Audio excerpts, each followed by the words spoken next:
You can't build connection with a dysregulated heart. Let's talk about it in this episode. Yo, what's going on? It's your man, Work Taylor, and you are back for another episode of the Work Behind The Vows, brought to you by Healing is a Lifestyle. And I got my beautiful, gorgeous, intelligent, and she got a little lip on today. Okay. All right. Julanda Taylor in the building. Let's go. And around here, we have real conversations about daily choices and the healing work that goes into holding marriages together. Let's go. And today, we're talking about the work that happens before the words, your emotions, your attitude, your triggers, your tone. Mm-hmm. This is the Work Behind the Vows series. Okay. So let's jump right in. Emotional discipline over emotional discharge. Let's talk about that. What does that even mean? What does that look like, right? Yeah. When I hear emotional discharge, I hear word vomit. Right. I hear emotional vomit of like everything that is wrong in life with me, with you, with it all. Yeah. What is the ultimate goal at the end is just to get that pressure off of you. Right, for sure. And I think you saying it to your spouse, you're thinking that now you're going to be heard because you're like, no, they need to hear this. They need to hear about themselves. Right. And now you're thinking they're going to receive that. No, not at all. Not at all. Because while you're saying it, you know what I'm doing? I'm thinking of a counterattack. That's all I'm thinking of. Your defenses are up. Attack. Absolutely. Because you attack me, I'm going to attack you back. I'm not going to be like, you know what? That makes complete sense, what you're saying. I'm not doing that. But I do think there is a place for your emotional discharge. This is where I could talk to God about this woman all the time. Okay? About how great I am. Mm-hmm. About how blessed you are to have been given me. Yeah. Okay? Yeah. I get there.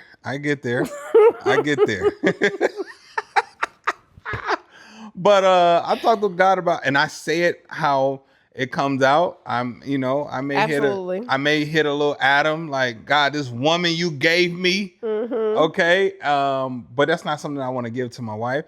I also have friends that, here's the thing, that are in the journey with me. Yeah. Right. Because they're married. They are believers. So they're not going to just hear and then allow me to just, I'm done, I'm leaving, and not have any correction. And I've given my friends that I talk to permission to correct me. Yeah. This is a key thing. So, but I've also said, hey, I just need to be able to get out what I need to get out. But you definitely have permission to correct anything that I'm saying or any behavior or anything based off of what I've told you. And in this way, I don't have to hide anything, or I don't have to make my side, like I don't have to make my point with them. Yeah. I can actually talk about, hey, this is what happened. This is what I said. This is her response. This is what I said. All of those things, because I'm wanting to have an honest conversation and I want to get it all out. Mm-hmm. And now they can give me sound advice back and all those things. So I think there's a opportunity for it, but it shouldn't be towards your spouse. So, and the part that you left off is after they give you that sound advice, then you come to me in a state of peace. For sure. You're able to give me now your, what's it called? The emotions that you've worked through. There's a word that I want to say with that, but it ain't coming right now. Okay. But you're coming to give me that more regulated conversation. Oh, absolutely. Right? Absolutely. Because the goal is I want to be heard. Exactly. So now I have the opportunity to be heard, seen, understood. Like that's the So goal. you gave the perfect example of number one, you did not suppress your emotions. For sure.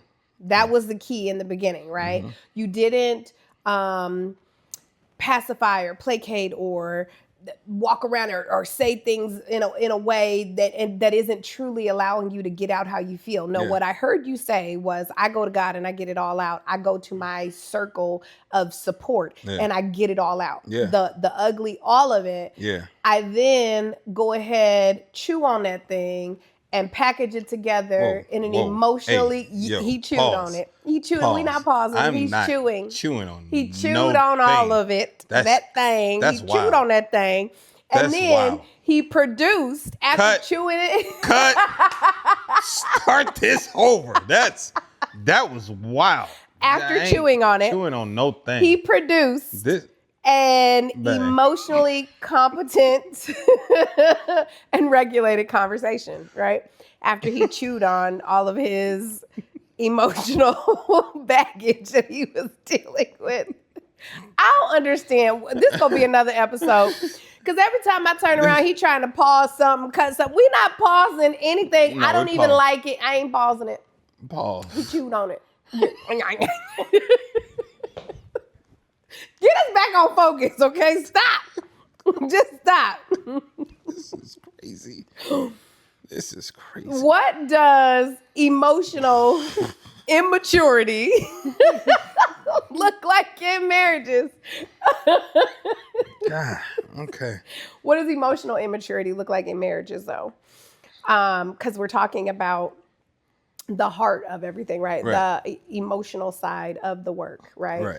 And regulating your emotions. And so emotional immaturity may look like saying whatever comes to your mind in that heated state. Absolutely. Right? Yeah. That may look like, when you're angry at the height of your anger, your words can and will cut. And you know that this is not a good time to talk, but you choose to do it. You know it's not, but you still choose to do it. And you know that these words will hurt your spouse, and you still decide to do it anyway. You know that it's disrespectful, but you do it. Yeah. You know that it's manipulation, but you do it. That's what emotional intelligence, emotional immaturity looks like. Yes, it looks like being aware and still doing it anyway. I would almost go to say that that's a bit of gaslighting. Yeah. It's like, you know what I'm saying? So, yeah.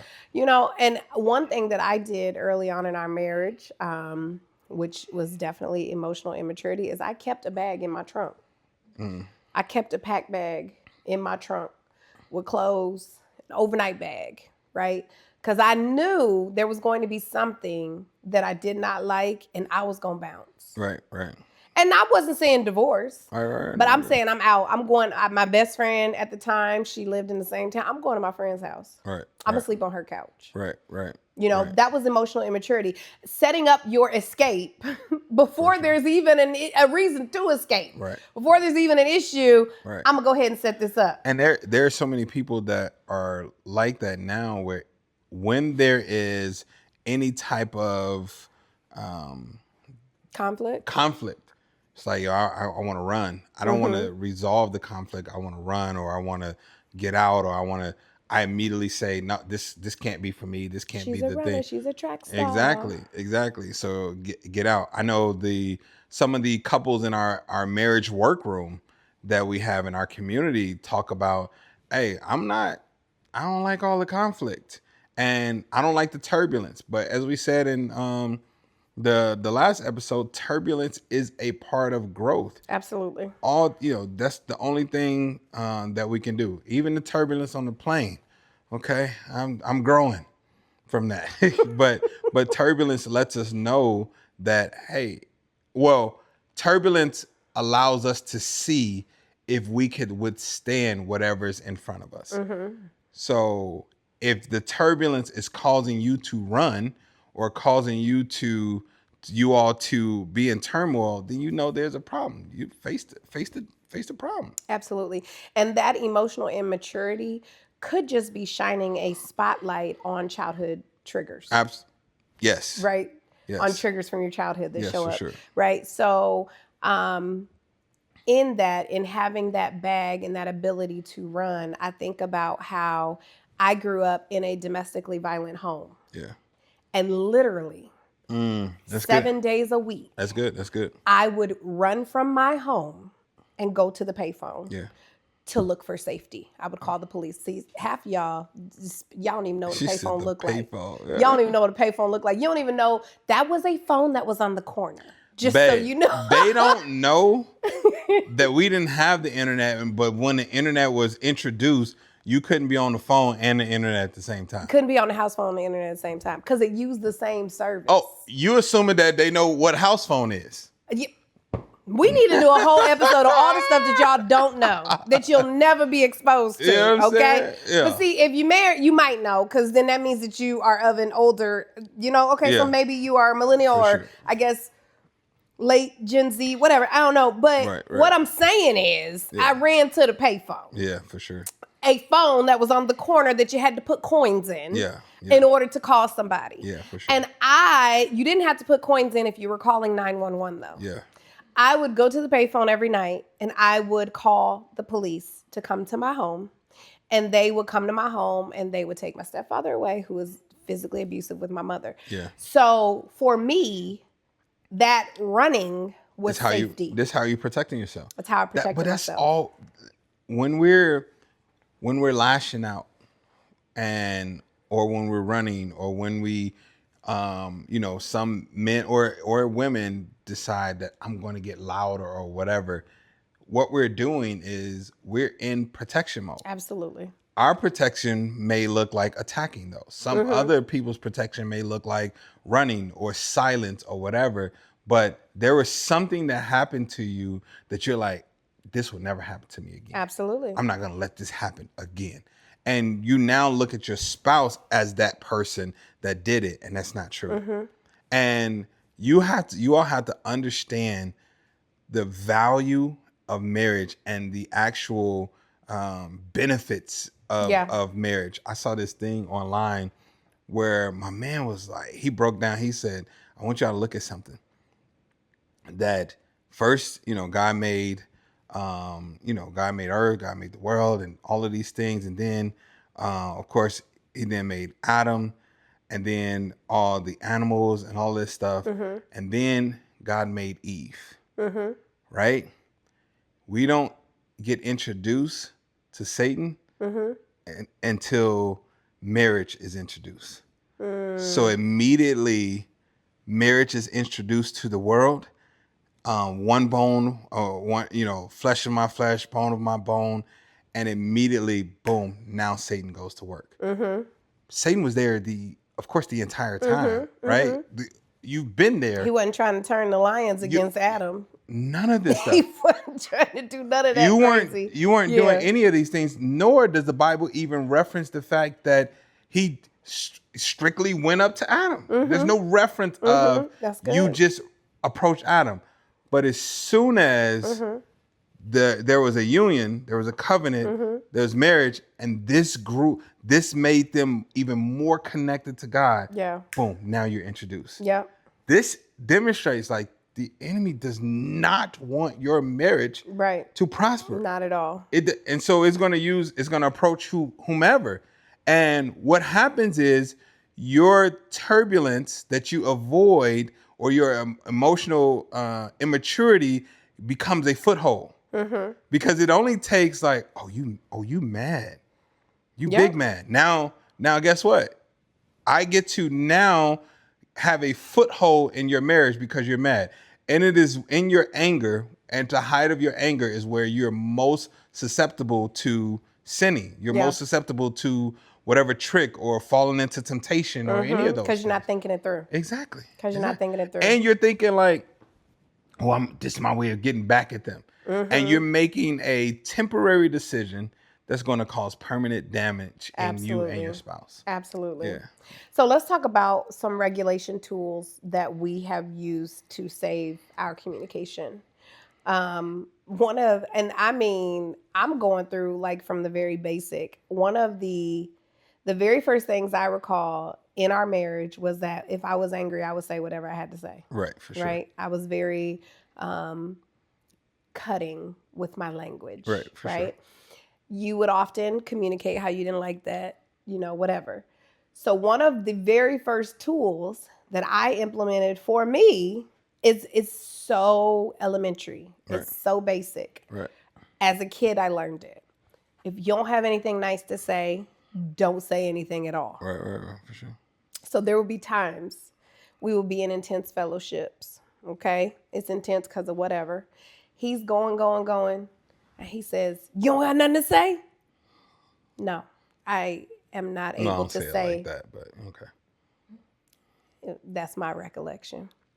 But I'd be like, no, I don't have anything to say at this Yo, time because I don't have anything good to say. My wife is the most sensitive thug ever. Okay. She will I can be like, my love, no, I'm not trying to do that right now. And you let her retell the story and it's going to be like, no, I ain't doing that right now. And it's like, babe, I did not say it. That's the way I heard it. First of all, you said my love, you just cussed at me. Right. And I just need you to know. See what I'm saying? I ain't going to say on this video what he actually says when he says my love. I'm going to keep that to myself. This girl, but I'm telling you it's a cuss word. This girl right here, she be like. And so he said. She always.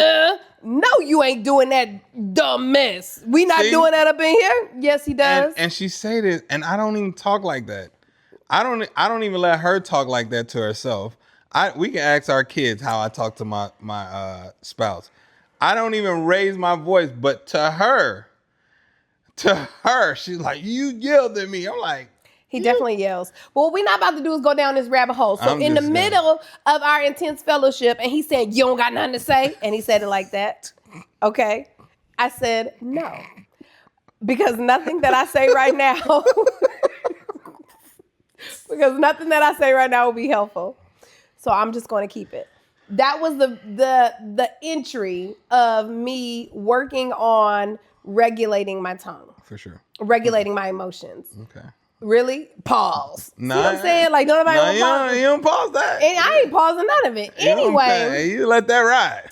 After that, because you was chewing on it. You was chewing on. So, after that, right? I just can't get through an episode. After the very elementary emotional regulation, I was then able to progress to, okay, so now he's saying something, and then I will be able to say, so in this time, I can't say anything right now. Yeah, now I'm communicating. I can't say anything right now. For sure. I need to take a moment to gather my thoughts so that I don't say something hurtful. And I'm with all that. Yeah. I'm with all of that because what I don't want you to do is don't raise your voice at me, yelling at me, cursing me, or any of those things. So let's just go ahead and take that break. Let's take that break. And then that progresses to, I would probably say, I think this is where I am today. I don't think I do anything in addition.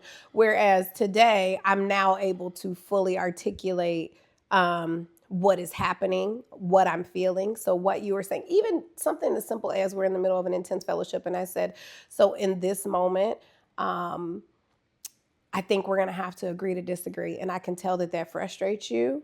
And so what we're going to need to do is probably take a pause on this conversation and we could come back to it later. For sure. But those were the levels of, build up to being able to regulate our communication so we could still have healthy communication, happy communication. And throughout that time, it's not as though you were like whenever I would use one of those tools, especially the first time, it's not as though you were completely aware of what I was doing and accepting. Right. Because I think you were expecting my previous dysregulation. Yeah, for sure. Absolutely. So when I initially stopped talking, you ain't got nothing to say?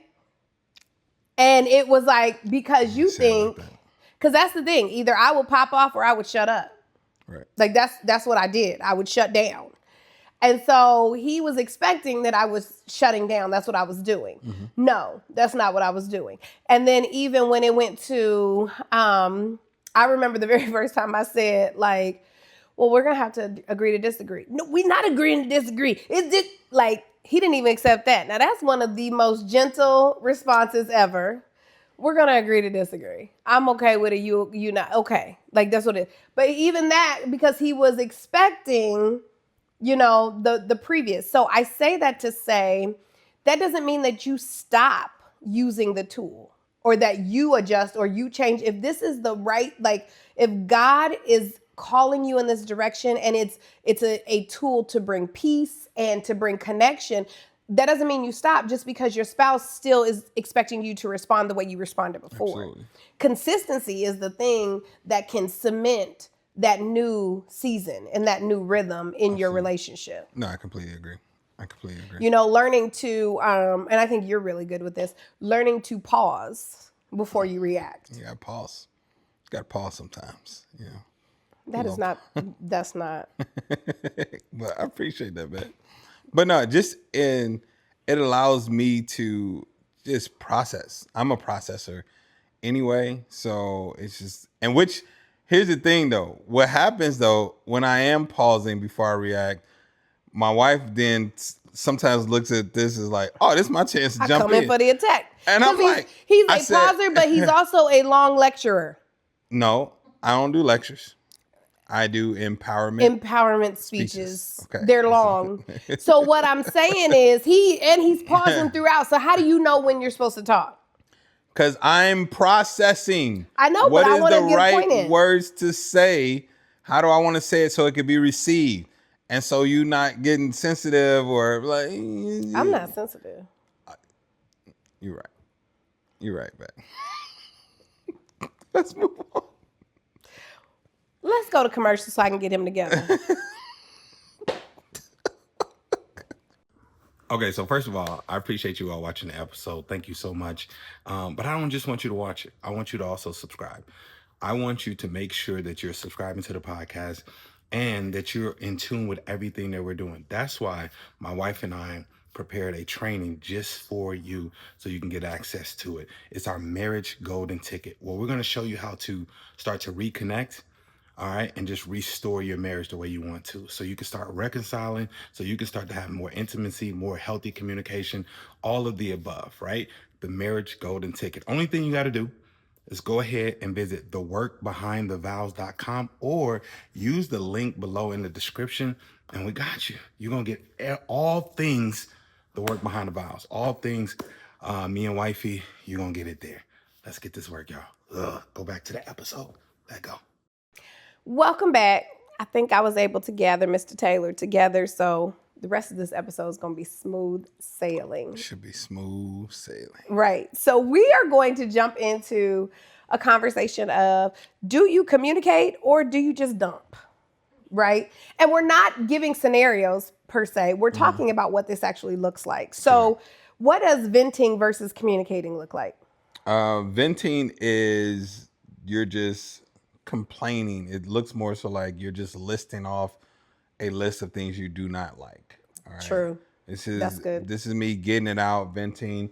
And I'm sick of this, and you know, I asked you to do this, and then I'm not doing it. Blah blah blah blah blah blah blah. So that's the venting part of it. Okay. Where there isn't even a plan of action or a acknowledgement of your spouse at all. Is just a matter of, it's about, this is how I feel. Which, here's the thing, I don't have a problem with as we talked about in episodes before. It's like, yeah, you could come and say, hey, this thing is making me feel absolutely, but that's different. way. Yeah, it's completely that's different. Not what you Venting do. is just doing it for the sake of, I got to give you a piece of my mind. And then also, what we learned even in premarital counseling, and what we learned just through application, is don't come to me with 5 things. Absolutely. Once you pick your headliner. Once you got the headliner, what is the thing that is bringing you, or the behavior that is bringing you the most pain right now? Address that. Because once you get into 4 and 5, you're venting. Absolutely. And guess what? The venting is going to trigger me to I'm going to vent back. And not only venting, but you're nagging. Yeah. Right? It can turn into this feeling of nagging. For sure. They're not going to listen, right? Yeah. They're going to be defensive. They're going to shut down. Yeah. And it's not, that venting conversation is not solution oriented. Yeah, absolutely. So what solution is it? I hate the way this light look. I hate the way this. Yeah. Okay, so what is your solution? Well, what are you thinking? What are you thinking? Right. And instead of just a healthy conversation of, hey, babe, okay, look, I get it. You're taking the socks off. You take the clothes off. You have a plan. I don't really know the plan. And I don't want to have to go through the plan of asking, what's this? I'm going to do laundry on Thursdays. Yeah. Can you make sure the stuff is in there by then? Yeah. Yes. Okay, cool. it still brought up a concern, but in bringing up a concern, I then also said, okay, can you get on board with this plan? Absolutely. And it's like, yes, okay, cool, let's run it.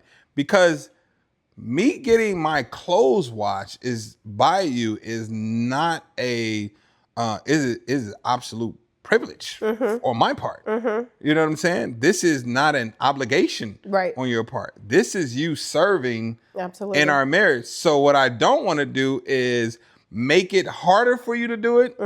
And I also don't want to have a level of gratitude in it as well. So this is why these conversations like this is important, where you should be able to bring up that concern and me not be like, whatever, or be dismissive of it. Right. What we've talked about in other conversations with the community is like what you do first is you observe whatever it is that's happening, that's making you feel some kind of way. And then you identify what it is that you are feeling. Yeah. Right. And you try to figure out, okay, so in what I'm feeling, what is the resolution? Like, what am I communicating to my spouse? And so you're then taking all of that you've put together and you're going to your spouse and saying, hey, I see that you keep putting the socks on the floor. This is, when this happens, like, this is putting extra work for me. It makes me feel really overwhelmed. I get really stressed out about it. Like you don't appreciate me doing this. Like you don't appreciate me. Sure. I would really like the socks to be in the laundry bin so that I can do laundry. But if you aren't able to do that, on Thursdays I do laundry. I'm just going to leave the socks on the floor. Yeah. And then they'll get washed next week. I'm only washing laundry once a week. But in that's communication. I packaged it all together. I talked about how I feel. I talked about the behavior and how it makes me feel. I presented a resolution of how we can do it. And even it wasn't a situation where I was telling you what you have to do. Yeah. And here's a key thing about it. There was no judgment in it. So I didn't come and say, you didn't come in and say, this is disrespectful. This is rude. You don't care about my feelings. You don't care about me. You're being lazy. You could just simply do. I don't see why it's so hard to do. Yeah.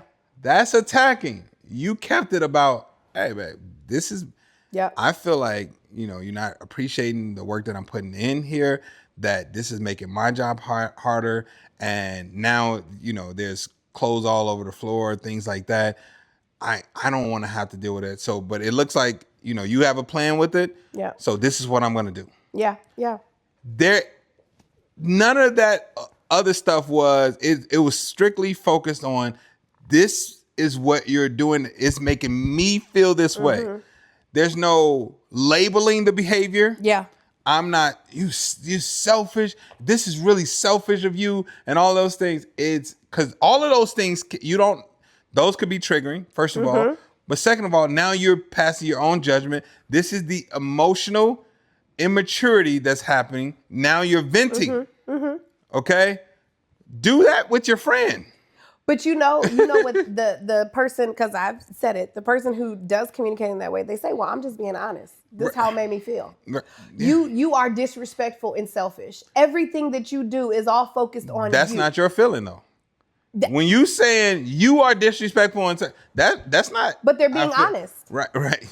But again, when you look at it, like I'm not disrespectful. Right. No, I'm with you. No, I got you. I'm just saying, like that's what they come under. I'm just being. I'm not sugarcoating nothing for nobody. Right. Exactly. But there's a healthy type of expression. And if here's the thing, if anybody you're gonna sugarcoat it for, it's with your spouse. But because you ain't saying it, nothing like that to your boss. Right. Ooh.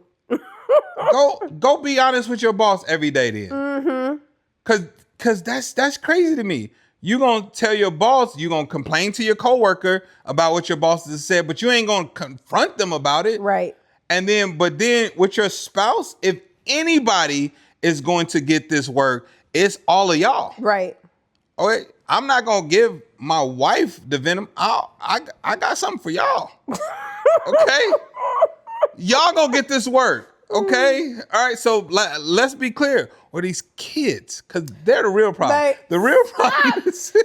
Listen, people watch this podcast, y'all gonna start to believe that he got an issue with my kids. And he doesn't. He's just always unserious. Okay. The real problem is this my camera? Is this No. Is this it right Keep here? going. No, but that's key. Like you're not, because if you're saying I'm just being honest, do you talk like that to your pastor? Right. That's good. Are you just that honest with your pastor, or do you try to function and process your words when it comes to your pastor or your boss or your supervisor or the people that you're in these community things with, or like, and so you should use that same compassion and care when you communicate with your spouse. Exactly. So don't come telling me you just being honest. No, you have regulations and you have standards with everybody else, but you feel like because it's your spouse, you could just say what you feel. No, that's not true. That's not cool. Well, they should accept me for however I come. Right, exactly. So that's your attitude. But if your way of your honesty hurts and cuts and is meant to belittle or meant to put down or meant to cause angry, then you're not acting in God. Right. You acting under your flesh. Absolutely. Which the work is denying your flesh. Oh, that's good. That's the work. So you're not doing the work right now. You're choosing to, like, no, I get to, because this person makes me feel safe. You say the reason why you do it, because you may say this is not a safe environment. But if it was not a safe environment, you wouldn't pop off. Right. Because you ain't popping off in environments where you don't feel safe. Absolutely. You are falling in line. You're getting in line. Yeah, you whispering and commenting to everybody else. All of those things. You all will get to a point where you talk to everybody except for the person. You don't like your boss, but you ain't going in there and saying, hey, you keep putting this demand of these hours. I have a child at home. You complain to them and then you go do it. And go do it. That's what I'm saying. You go do it. Absolutely. I think another thing we just want to zone into is that, dumping on your spouse emotionally is not intimacy. Right. Right. People say, well, because you're telling me to communicate and you're telling me to connect and you're telling me to be intimate and build that. Dumping emotionally on your spouse isn't intimacy. Yeah. That's not what that is. That's venting. That's you pouring out and alleviating yourself of the stress and the overwhelm that those emotions were making you feel. Exactly. So go get in therapy. Absolutely. Go vent there. All right. Prayer. Go vent there. Have a friend that is also married and that is also a believer, that is also in the same journey as you. Go vent there. Like, there are places you can vent. Join a boxing gym. Yeah. All right. Put them gloves on and go vent to that bag. Yes. Like, there are opportunities for you to vent so that you can then come back to your spouse and you can have sound, mature adult conversation. Like, come on, man. Like, that's what I'm saying. That's why I choose to pause during the conversation, because I want to process, because it's more important for me for you to feel respected, for you to still feel honored, for you to still feel heard is more, and then so I can get the same thing in return. That's more important than me popping off. Like, that doesn't do anything for me. And so this entire episode is really talking about emotional regulation, and what that is truly having steps in how you process through emotion, right? And so we talked through the tools, we talked through all that kind of thing, but I wanted to kind of dig into this idea that even God teaches that there are steps through with emotion. Right. Sure. God never condemns emotion in the Bible. Right.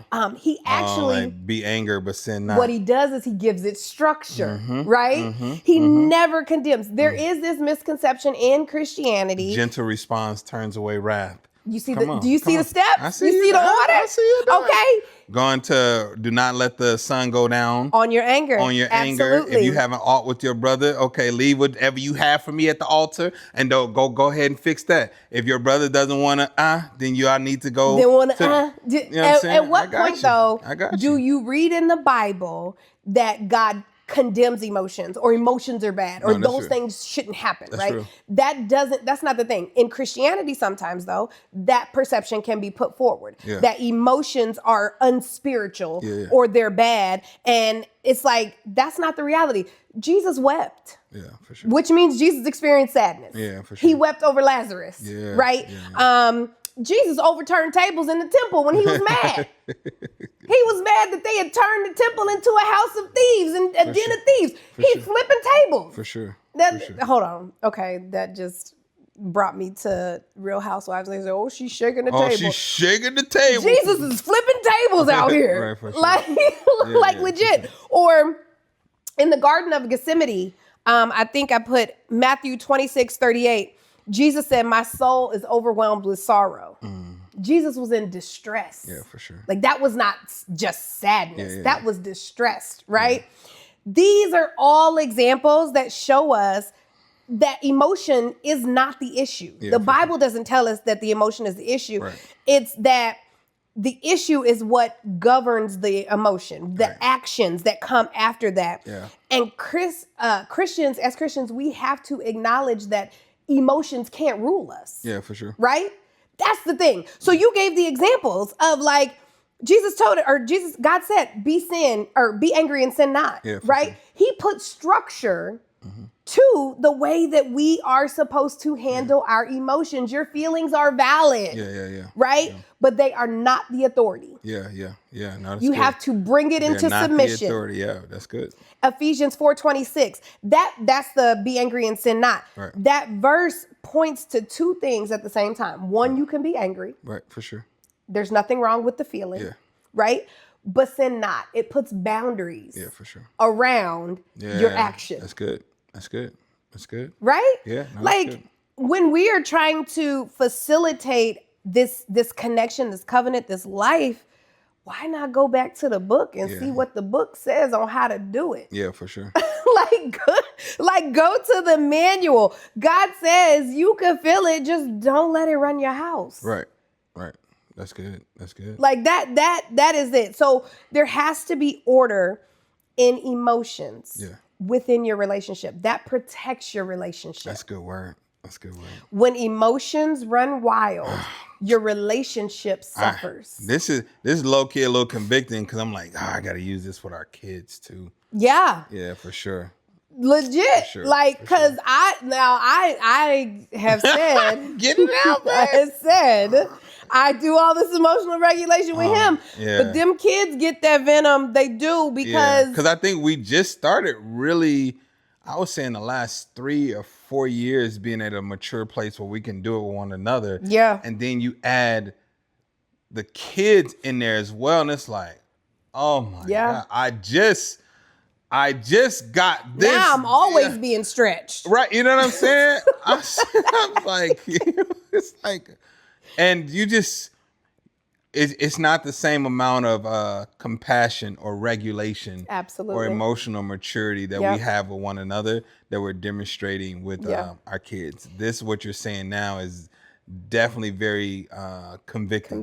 Yeah, and this is, and it's funny that you say that. This is literally a conversation that I just had with our 9-year-old maybe a month ago of the be angry and sin not, because he said some mean things about his brother in his anger. Yeah, for sure. And we talked about that and we talked through that. And even in that, since then, I can see the times where I was mad and I did sin. I maybe screamed, I yelled, I did whatever. Yeah, for sure. You brought up James 1:19-20, be quick to listen, slow to speak, and slow to anger, right? Yeah. God gives order. He's literally teaching us and he emotional pacing. He even tells us about other emotions, like be anxious for nothing. Yes. You know, everything or emotions that we take on that he never gave us. Like God didn't give us a spirit of fear, but a power of love and sound mind. So now you start to understand, hey, I know these emotions are gonna happen. This is how I want you to operate with them. This emotion, this is not, I didn't give you this. That's a spirit. So you can you immediately rebuke that spirit. And this you should never have. Be anxious for nothing. And when we look at that, what is anxiety is like fear of the future, that you can't control the outcome. But when we look in the word, it's like, hey, seek me first and my kingdom. So like when you're anxious, is because you're trying to lean to your own understanding. All right. And you're trying to control the situation. And that anxiousness can cause you to now do things that are out of character. Yeah. It can also cause you to sin. It can also cause you to pop off to your kids and your spouse and all of those things, because there's a level of control that you're trying to experience. So yeah, no, emotions are definitely. Absolutely. So if there's anything you should get from this conversation, is that if you see the red flags of emotional regulation coming up and they're not being addressed, go on back to the manual and figure out how you're supposed to address it. Yeah, that's good. Like, that's the basic, right? Yeah. Go to God, because he has that thing written out for you in detail, right? Let's go. Let's go to a commercial. Cool. Yo, what's going on, world? So first of all, I hope you all are enjoying the episode, but let me get a quick little break. I want to tell you all, as you all know, healing is a lifestyle. So we want to tell you real quick about Shackley. One of the things that we used to try to do is, y'all remember these? You remember these? Where you would try to fill up these and you have different bottles and you pick your Monday, your Tuesday, Wednesday. Well, we're done with that. With Shackley, all right, and my vitamins, look at this. Prepackaged. And now, here's the dope part about Shackley. They're whole food vitamins, meaning they will actually spoil. Whereas you buy stuff off the shelf and it's filled with all type of metals and dyes and all of those things. Well, this is actually whole food, natural, and this is just for me. This is the vitalizer just for me. And guess what? We have this for each one of our kids as well. Our kids, prepackaged every day. Okay, even has their name on it. So boom, we rip it off, another one comes out. Every single kid has one. Our entire family rocks with Shackley. It's rare that you're gonna even see me get sick. Not just for my vitamins, but because, you know, I'm living a healthy lifestyle. And we wanna help you all do the same thing. We put a link below just for you. Go ahead, check out our Shackley store. Also, we have things like, for y'all that are trying to get your protein in, Shackley got you, okay? We do a 5-day protein reset. Our family is all about Shackley, and your family should be too. I mean, if you want to keep them healthy. Let's get back to the episode. Welcome back. We paid some bills, and now we're down to the fun part. I don't know why he has such an issue with me saying we pay bills. Do we pay bills? It's our commercials. Do we pay bills? Do you see light? Do you have energy, electricity? Do we pay bills? Okay, tell me where the lie is. Okay, can we? Let's go on. We about to go to who is at fault. Okay. Okay. All right. Remember, all names have been changed. We would like racially ambiguous names with this episode. So I'm going to nominate Sarah and George. The way is written here and all that. Sarah. I don't know if I can Sarah do that. Let me see. Or we could do Chad. Sarah and Chad. I'm not doing Chad. Sarah and Carl. Carl. Okay, let's go. Sarah and Carl. Sarah noticed that her husband, all names have been changed to protect I just all changed parties. them. Sarah noticed that her husband, Carl, recently changed the password on his phone. Okay. Ooh. Okay. But cue the sound. Ooh. Okay. Dun dun dun. All right. Oh dang. Hold on. I'm off the thing.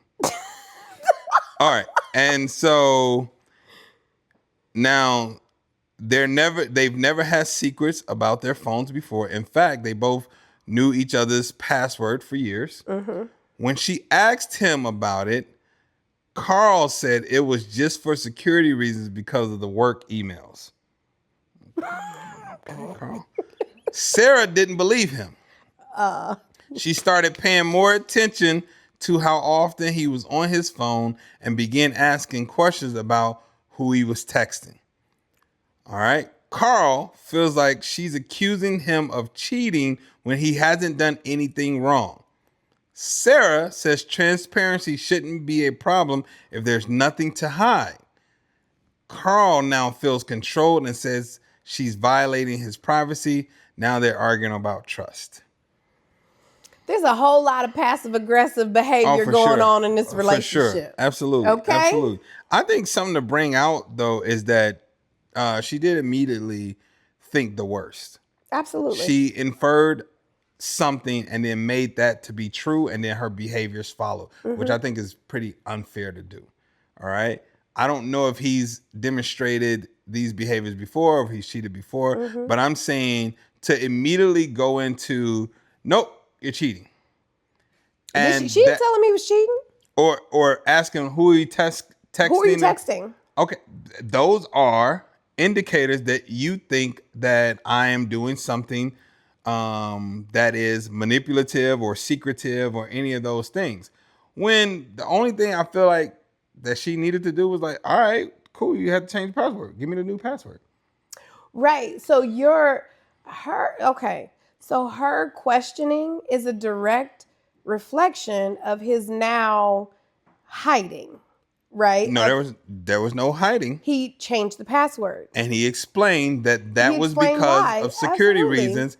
Now she thought he was lying about that. Whether she thought he was lying or not, did he give her the password? No, because we had each other's passwords. No, we have passwords. No, I'm saying that didn't come up. No, it's it like started here's the new. with we have each other's password. So being that did come up because we shared each other's passwords initially. So if I share something with you and I change that thing, I'm then going to communicate with you, hey, by the way, I changed it. Here it is. Right. Because this is an agreement that we have. So by him changing the password, you are hiding. By him changing the password and not communicating it, you are hiding. That doesn't mean he's hiding. That means that one could have been a mistake. That could have been an isolated incident. However, when brought to his attention, he explained, hey, this was because of job security and all of those things. Okay. So that doesn't mean I'm hiding anything. So then so let me say this. One, this is me. Yeah, you give the perception that you are hiding. So therefore, because you've now taken away my access, so therefore, I don't feel that it's wrong for me to say, well, who are you texting? What are you doing? Because you spend a whole lot of time smiling in your phone. Don't be putting stuff we're in sitting there. here. I'm just saying he's texting. You spend a whole lot of time keying. But she's asking those questions now because of her own insecurity, not because he could have. So look, we could look at the behavior before and say he could be doing the exact same thing he was doing before the password was changed, and now that it's changed, the behavior is just more triggering. It's more triggering. So I think the conversation should have been on, oh, okay, well, just give me the new. That should have been the conversation. So yes, I'm not denying that, and I was going to say that, but I don't want you to make it as though like he's 100% above board and she's just tripping. Because the reality is, by you taking away my access, you give the perception that you are hiding something. And in that sense, yes, I'm going to question more. Because okay, let me give this example then. Okay, so you know how we have our credit thing that has us change the password every 6 weeks. Oh, yeah. Or however long it takes or whatever. If we were sharing that account and I wanted you to have access or whatever or whatever, and people would say, oh, that's not the same thing. Okay, there could be some credit cards or something that's to hide or whatever. But we have each other's password. Or my bank. Let's use the bank. Personal account to the bank. You don't know your password for your bank? I don't. But let's just keep going, okay? Let's say all of a sudden they had me change it. Yeah. Right? So, yes, your first reaction and mine would be, oh, you hiding something? Or whatever. But then when I say, well, they just had me change it for security reasons, my next thought is not, I don't believe you. That's not my next thought. Unless we've had things before that you've broken trust. That's what trust. I was about to say. So absolutely. So take it to, we had the situation in college where betrayal had been crossed. We did have each other's passwords for everything and all of that. Right. And there was betrayal. Right, for sure. Right? For sure. So put me in a similar scenario again, and it's going to be like, hold on. absolutely justified If that it walks feeling. like a duck, it looks like a duck. But we always it acts say like a duck, past it's a duck. behavior doesn't indicate future behavior. It doesn't, but that's also why I then communicate what I'm feeling. For sure. So it's also why I then say, hey, this is feeling real reminiscent, so help me understand how it's not. I think that's a great conversation to have is, okay, well, this does make me feel like this and all of those things. Is there anything I should be concerned with? No, you're good. Okay, well, can you make sure I get the new password then? Yeah. As well, so I can still have access. That asking for that password up front, first of all, in knowing you have to change the password, communicating that change up front, number one. I mean, if you remember. Would alleviate that. But then if you don't, asking for that password up front would alleviate that. Afterwards. I don't think it's fair on her part to immediately infer that you're cheating and now you're starting to question every single thing. I do, however, think it was, once he saw that, it was important for him to make her feel safe again in this situation and say, oh, well, babe, there's nothing going on. I see what's going on. You're asking me about this, so I'm assuming that you're feeling this type of way. One, let me assure you that nothing happened. Two, here's the new password, so you can go lock in anytime you want or anything like that, so you can see I'm not hiding anything. I get that we also are like, oh, you should just trust me. It's like, but here's a way that you can help me be able to trust. So I do think it was on his part.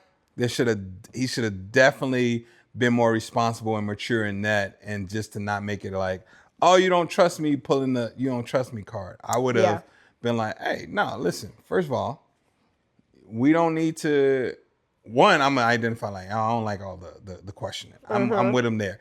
But two, I'm going to acknowledge your feeling of, why you're feeling this way, and then what do you need so that you do feel like you're being heard and you're not, trust hasn't been broken. I just need the password.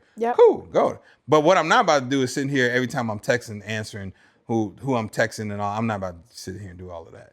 But I can. So what's your percentages? This gonna tell right here. I'm gonna go. Oh man. I'm gonna go 55-45. And I'm gonna give it to, what we call him, Carl. Carl got the 55? Carl got 55. I'm gonna give Carl 55. I'm gonna do 55-45. Okay, so he's gonna stay on my good side. I'm gonna go 55-45. Because of his percentage. This is gonna be telling of everything. We're just gonna need to go to a round of marriage counseling. Because this is about to be. This could go. Yeah. I am going 50-50. Okay. So we're in alignment. Okay. Both of y'all need to get it together. Okay. And stop being passive aggressive. Nah, it's mad passive aggressive. This is okay. ridiculous. So if y'all want to comment below, we'll do the same for you. All of y'all have a scenario for us, then we'll break it down on here as well. Carl, just, what I'm saying, bro, give her the password. Reassure her that she's good to go. Ain't nothing popping off. Now, if something is popping off. Okay. Final thoughts on emotional discipline, regulation, and reconnection. Yeah, just process through it. Like any conversation can be had with your spouse.